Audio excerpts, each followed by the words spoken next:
What's up, guys? My name is Zach, and today I am driving a 2015 Mitsubishi Mirage. Up front is a 1.2 liter 3-cylinder engine, and down below is a CVT. Now, I am super excited to be driving this Mirage for 3 reasons. First of all, it's a CVT, and I haven't driven a CVT Mirage before. I've only ever driven the manuals. The second reason is the fact that these are great economy cars, and I've always appreciated them. I've always liked the Mirage, and so we're going to give the automatic 2015 a try today. And it's pink. Technically purple, but it's pink. And, you know, it's just a good day to drive something fun. But if you'd like to submit your own vehicle, pink or not, you can head on over to my website, zackpradel.com. I travel the country doing reviews, and your car could be next.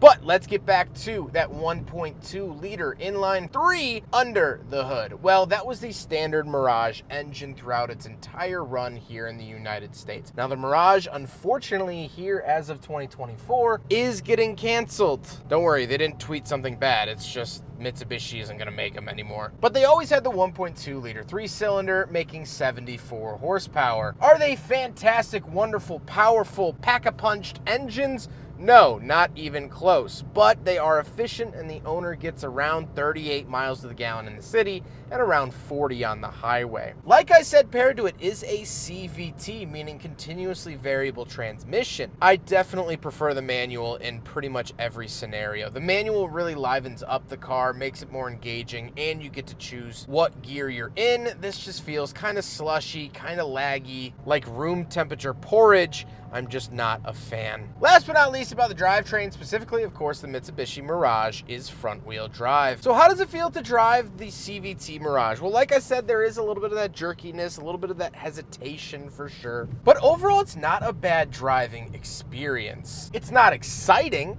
It's not curling my toes or pumping my blood, but it's an appliance. It's made to get from point A to point B, and that's it.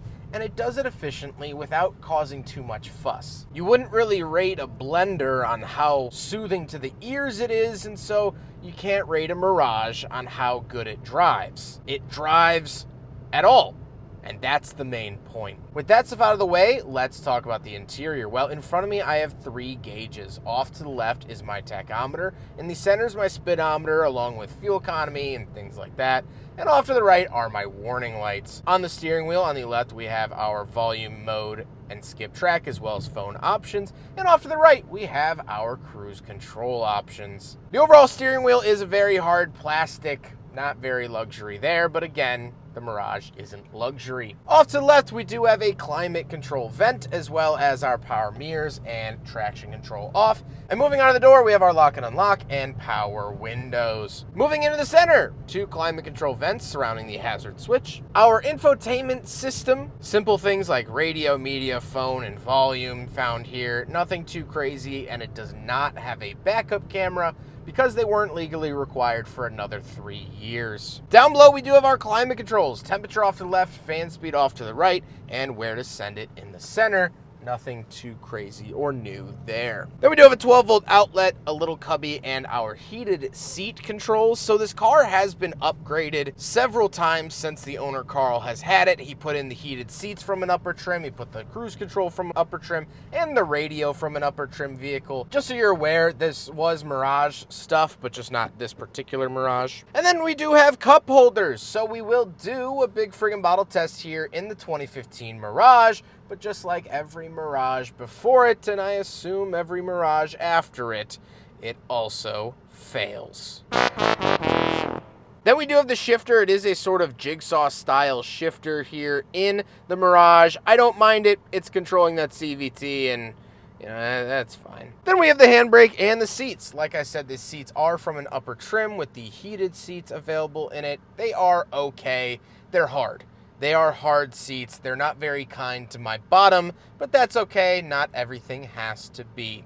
Now, I would love to show you the back seats. However, the owner, Carl, has removed the back seats because he actually uses this as a sort of work van. And when the seats are removed, it actually kind of works well as a work van. He gets 40 miles to the gallon on the highway and can pull his tools around. Honestly, not a bad gig. And we'll hop around to the very far back trunk. And as you can see, obviously it's the same view from the seats, but look at how much space you get.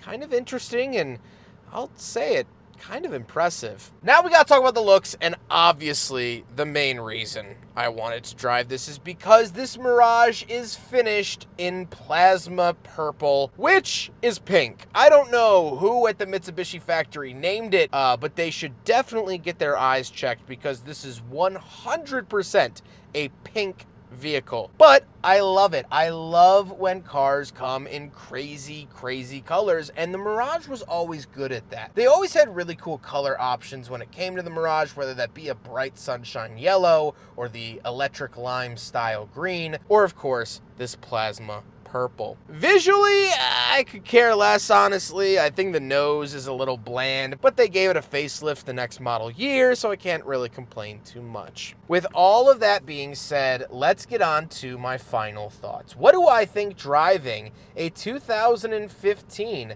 Mitsubishi Mirage? Well, this isn't my first Mirage experience here on the channel. I've driven 2 of the facelifted versions, and if you want to get technical, I have driven the Mitsubishi Colt, which was technically the previous generation of the Mirage. All of those videos will be linked at the end of this one. But what do I think sitting here today? This car is great. I know a lot of people hate on the Mirage, but if you hate the Mirage, odds are you probably don't understand it. If you judge this car by its lack of base cruise control, or stiff ride, or lack of creature comforts, you're solely mistaking what the Mirage is all about. It was an affordable people mover. The owner, Carl, bought this car recently for $2,000. That's nothing when it comes to car prices. And yet he gets 40 miles to the gallon. He has a radio, he has air conditioning, which I am currently using here today. It works in all of the ways that you need the car to work. Is anyone ever going to be impressed by your Mitsubishi Mirage? No, but that's not why you buy one. And so here today, this is a great little economy car. They're affordable. They're relatively reliable. I mean, this has made it 153,000 miles. That's gotta mean something to someone. I don't know. I've just always had a soft spot for these, and so I was excited to drive my first plasma purple Mirage here today. I hope you guys enjoyed the video. Huge thank you to Carl, as always, for letting me take out his vehicles. He has a constantly rotating fleet. Always has something fun to drive. Carl is wonderful to work with, and I always look forward to it. But I hope you guys enjoyed the video. Don't forget to rate the video, comment on the video, and subscribe if you really liked it. Take care, guys.